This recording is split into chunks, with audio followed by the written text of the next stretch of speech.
Danielle McCartan here with two-time Super Bowl New York Giant Carl Banks. Carl, we're in the starter house here in San Francisco. They gave me a jacket to put on for the interview here. How did the partnership with Starter start for you?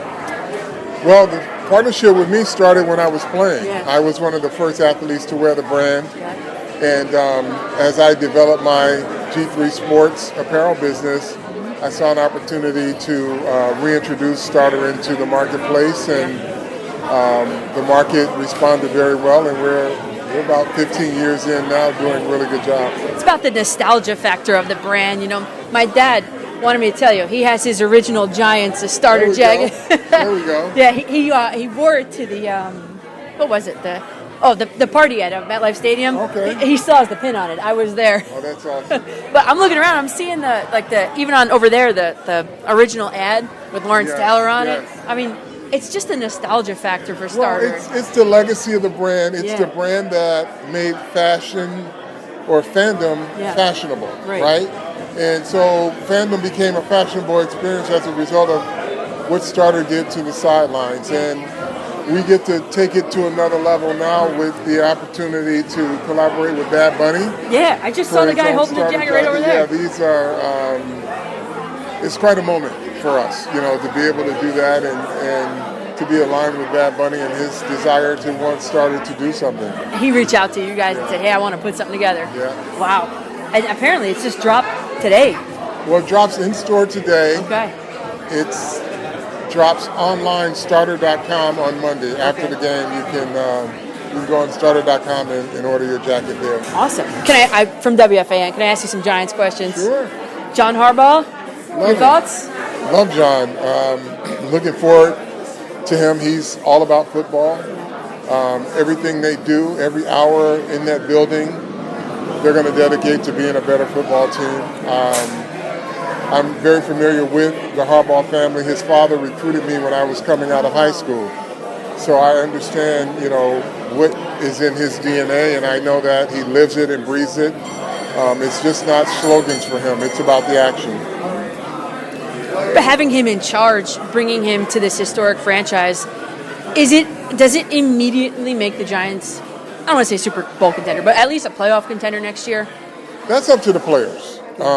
He's going to restore a standard that will not be compromised, and whether he gets them, you know, 5, 10, 11 games better than they were last year, we'll see, but he's going to get them there. If it's not this year, they will be an improved team.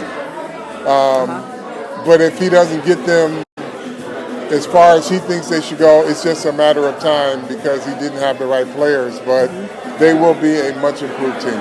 I'm looking at the offensive coordinator. I was kind of for Cliff Kingsbury for a couple of reasons, but one, you're taking him away from Washington at the same time.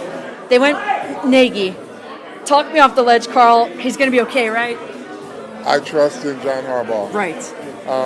Did we know any of John Harbaugh's offensive coordinators throughout his tenure until we knew about them? No. Right? So there were no flashy names until, you know, who was Greg Roman before he was Greg Roman in Baltimore? Right. So I think that will be okay. I know that Nagy worked a lot with Mahomes. I'm not saying Dart is Mahomes, but they make those off-scheduled throws, big arms, you know. So how can that help the development of Jackson Dart? Well, because he understands the mindset. I think Matt Nagy and the way he scripts plays, the way he's going to call it, the cadence of the offense, or I should say the rhythm of the offense, and getting all the other players, the participating players, to understand this is what your quarterback can do. You've got to always be available.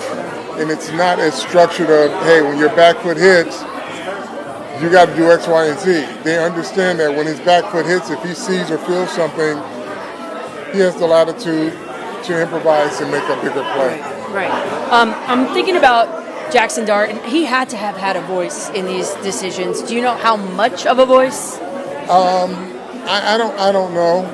I'm sure they talked to him, and I'm sure he's talked to every candidate that they were looking at. But you know, he's a young man. He just wants to win. He feels great. I saw him a couple weeks ago, just happened to be on vacation, and he was in the same place. and he's super excited about the head coach. And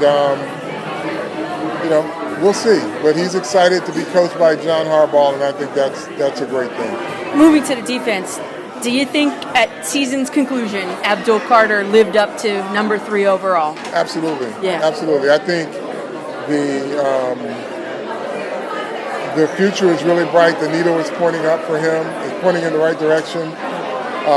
And I'm happy that they have a defensive coordinator who can put them in some actions to utilize all of their skill sets.